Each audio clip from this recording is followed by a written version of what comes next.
আসসালামু আলাইকুম বন্ধুরা, আজকে আমি আপনাদের সাথে শেয়ার করতে চলেছি প্রতি বছর আমাদের বাড়িতে যেভাবে চিতই পিঠা তৈরি হয় সেই ফুল প্রসেস। তো চলুন শুরু করি। তো এইখানে কালকে রাতে ভিজিয়ে রাখা চালগুলোকে মা ভালো করে বেটে নিচ্ছে। আপনারা যেই দিন চিতই পিঠা বানাবেন তার আগের দিন রাত্রেবেলা ভালো করে চাল ভিজিয়ে রাখবেন, কারণ চাল ভিজিয়ে রাখলে পিঠা ভালো হয় এবং ফুলতেও সাহায্য করে।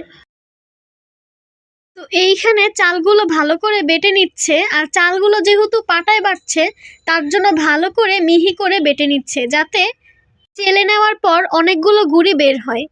মেশিনে ভাঙালে তো তাড়াতাড়ি গুঁড়ো হয়ে যায়, যেহেতু পাটায় বাটছে তার জন্য ভালো করে বেটে নিতে হবে যাতে চালার পর অনেকগুলো গুঁড়ি পাওয়া যায়।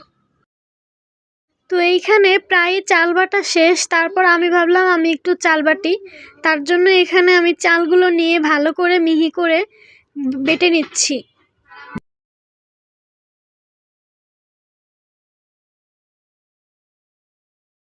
আর এইখানে চুলার মধ্যে সামান্য পরিমাণে গরম পানি বসিয়ে দিয়েছি, কারণ যখন চিতই পিঠার ব্যাটারটা গোলাবো তখন গরম পানিটা অনেক প্রয়োজন হবে, তার জন্য চুলার মধ্যে পানি বসিয়ে দিয়েছি।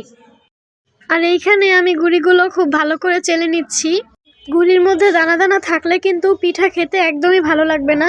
আর এইখানে চিতই পিঠার ব্যাটারটা গোলানো হয়েও গিয়েছে, তখন আমি ভিডিও করতে পারিনি।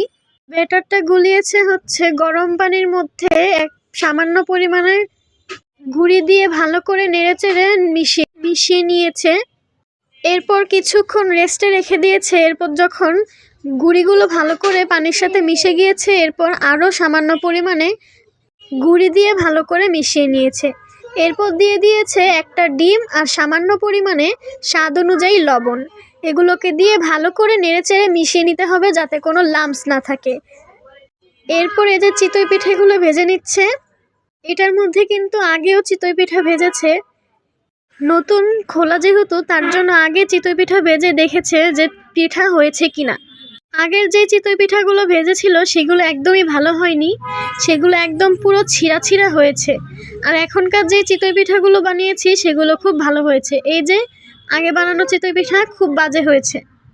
আর আপনারা যখন চিতই পিঠা ভাজবেন তখন খোলার মধ্যে সামান্য পরিমাণে পানি দিয়ে মুছে নেবেন। এরপর তেলের মধ্যে হালকা পরিমাণে লবণ দিয়ে পানির মতন করেই মুছে নেবেন, তাহলে চিতই পিঠাটা সহজেই উঠে যাবে, বেশি কষ্ট করা লাগবে না। এই যে চিতই পিঠাগুলো ভাজা প্রায় শেষ। এই দেখুন মা কিভাবে চিতই পিঠাটা ভাজছে। এইভাবে ভাজলে কিন্তু চিতই পিঠা খোলার মধ্যে একদমই লাগার সম্ভাবনা থাকবে না, হালকা থাকতে পারে তবুও সামান্য পরিমাণে।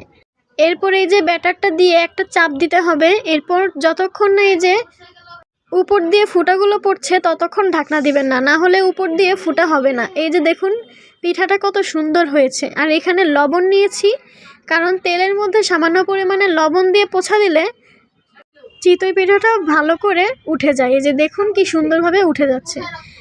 প্রায় সবগুলো চিতই পিঠাই ভাজা শেষ। আর এইখানে শেষের দিকে আমি একটা চিতই পিঠা ভেজেছি, সেটা দেখুন কেমন হয়েছে।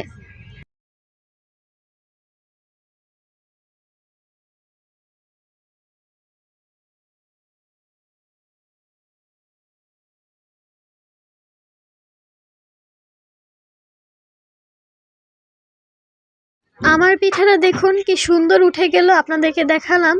আর এই যে এখানে হাঁসের মাংস, এটা কিন্তু আমার মা বানিয়েছে। চিতই পিঠাগুলো বাহিরের মতো না হলেও ঘরোয়া ছোঁয়া কিন্তু লেগেই আছে। বাহিরের সোডা দেওয়া পিঠা না হয় নাই খেলাম, বাসার এই ঘরোয়া পদ্ধতিতে বানানো এই পিঠা খেয়ে দেখুন খুবই মজা হয়েছে। তো আজকের মতন আমার ভিডিওটা এখানেই শেষ।